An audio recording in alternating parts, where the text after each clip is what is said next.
High Limit hitting the big time with their first live television broadcast. The Wild West Shootout moves back to Arizona. Tuesday race results. Plus, we'll talk the future of crate engines and what really makes the difference between dirt late model chassis builders like Longhorn and Rocket. Let's go.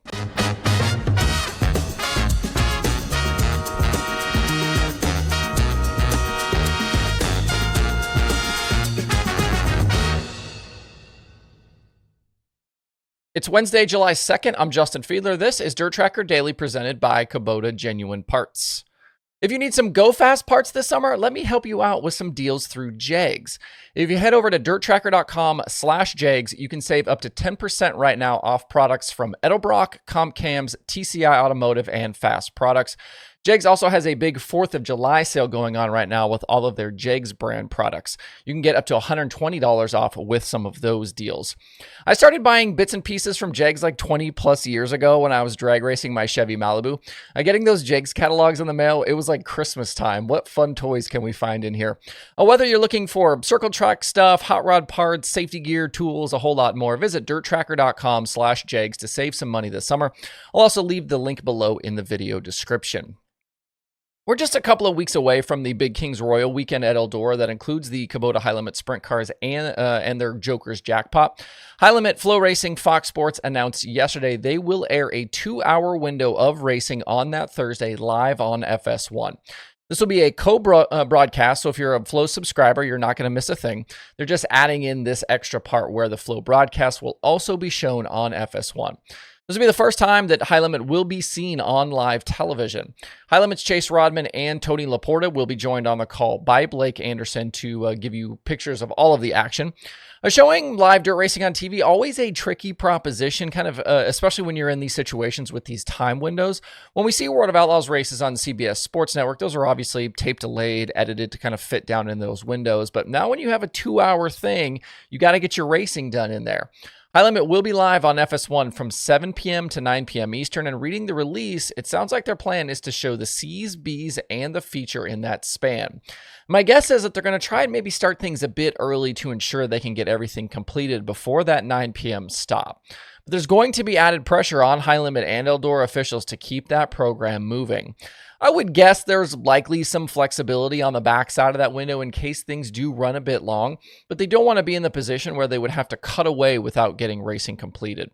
These two High Limit days at Eldora must be using a different format than last year, as the Thursday heat races in 2024 were set by Wednesday's results, and then there was only a single C and a single B before the feature. On his YouTube channel, Chase Rodman said we will get dual programs on Wednesday again, so that doesn't change versus what we saw last year. This is going to be a great opportunity to hopefully expose sprint car racing to some more fans. And if it's successful, I could see a situation where a few races a year get this treatment. Do I expect High Limit to get a full live TV deal? No, absolutely not. Let's not forget here that Flow Racing is a streaming video company. Flow Racing, a big part of the ownership behind High Limit. But this works for them because it's a good chance to also show what Flow does regularly, maybe convert some of those FS1 viewers into Flow subscribers. One other news item, in 2026, the Wild West Shootout is moving back to Arizona, with the early season late model week now set for Central Arizona Raceway.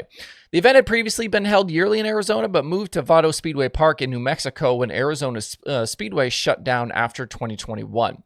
Central Arizona, though, has been on the rise. That included hosting High Limit for the first time back in March this year.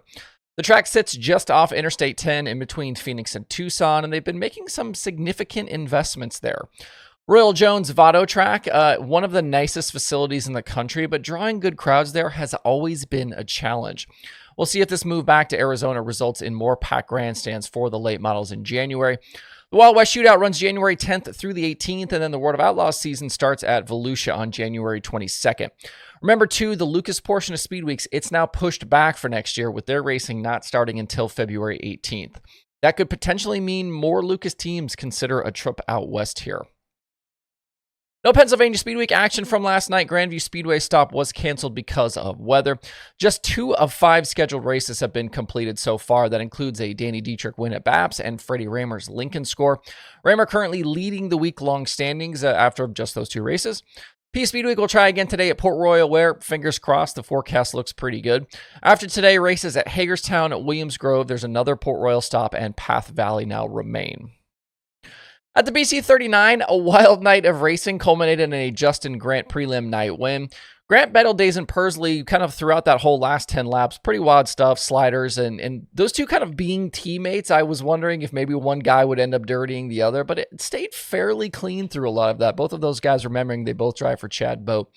In the last 10 laps, though, but a Cale Drake mistake ended up wiping out Pursley and Logan Seavey, kind of ended that battle. JG able to hold off Gavin Miller and a hard-charging Kyle Cummins at the finish. The dirt track at IMS, though, certainly had a little character last night, a little bit of personality. 20,000 win tonight. Several guys I think will be looking for much better results. That includes Jacob Denny, who crashed out right away when he hopped a wheel off Thomas Meserol's car. Logan Seavey, obviously, with those issues. Kenna McIntosh well down the order. And then Pursley's going to certainly want redemption for what happened last night. Summer Nationals win at Benton Speedway went to Tyler Erb last night. He took the lead from Billy Moyer right at halfway, but he had to work hard down the stretch to get that one. Lap traffic caused him some issues. Jason Fager was actually able to briefly get to the front. Turbo, though, driving angry late. He got back around Fager with a sketchy move and drove on to Hell Tour win number 4 on the season. Mark Whitener and Fager also on the podium. Chase Holland was a first-time winner with the Modified Nationals. A little bit of controversy in that one, too. Holland getting the lead from Tyler Nicely on lap 15 after contact between the two sent Nicely up into the wall. Holland kind of committed to the slider, Nicely tried to block the move low, and the two kind of came together in the middle. Holland said afterwards he has a lot of respect for Nicely, but that once he was committed, there really wasn't anything he could do. The Summer Nationals head to Spoon River today for another round. I've got 2 viewer questions to answer on the show today. These are coming from Patreon and YouTube channel members. The first is from Tyler, who asked about rumors concerning the end of kind of the production of crate engines for racing. A lot of different divisions utilize crate engines, so obviously, the end of production would certainly be concerning. But I don't know that there's really much to worry about here, though. Crate Insider had an interview with a manager at Chevy Performance late in 2024, and all of this was addressed. The manager, his name is James Bloss, said that Chevy is fully committed to the space and that they will continue supporting racers and sanctioning bodies. They continue to work through some supply chain challenges, but he said kind of back then, the 2025 should be better for engine and parts availability. You can see that interview for yourself over at crateinsider.com. And the other question I had is from John. He asked, quote, what's the performance difference in the late model chassis business? Is it engineering and design, caliber of clientele, crew chief, or just the total package? We've seen Longhorn dominate, but as of late, Rocket drivers have quietly improved and are challenging for big-time wins. Thoughts on what the it factor is? I don't know that there's really a solid answer here. Some guys just kind of seem to go better in certain cars, and it might just be vibes for some of them. Jimmy Owens, for example, has driven multiple different brands, including one of his own design, but lately has been doing pretty well in his Rocket. Brandon Shepard, unstoppable in the Rocket house car previously, then goes to Longhorn, couldn't match the pace. Now he's back with Rocket, but still not finding that speed consistently. Tim McCready, back in a Longhorn, running better than we've seen him go in maybe 2 years. And while we watch Bobby Pierce and Jonathan Davenport and Ricky Thornton Jr. melt faces in Longhorns, plenty of other Longhorn drivers struggle. Skyline's Tyler Bruning and Mike Mahler, they kind of went the other direction. They went Infinity this year. And even look at a guy like Brandon Overton. Well-supported team with rigs, backed by Longhorn as the factory team, Anthony Burroughs as crew chief, but just one national tour win this season. They're certainly not bad by any stretch, but they can't match the pace right now of those top Longhorn teams.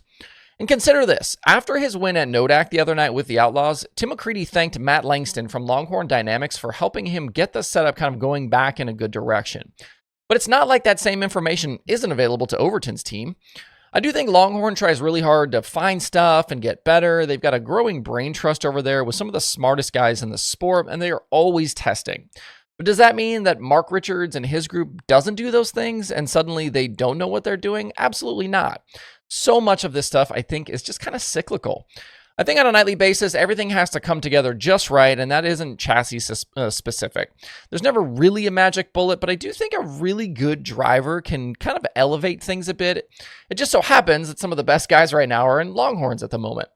But I bet a decent amount of money that if RTJ was suddenly in the seat of a Rocket, he could probably still go pretty fast. Thanks to both Tyler and John for their questions. That's it for the show today. Hope you guys have a great Wednesday out there. We will see you right back here tomorrow.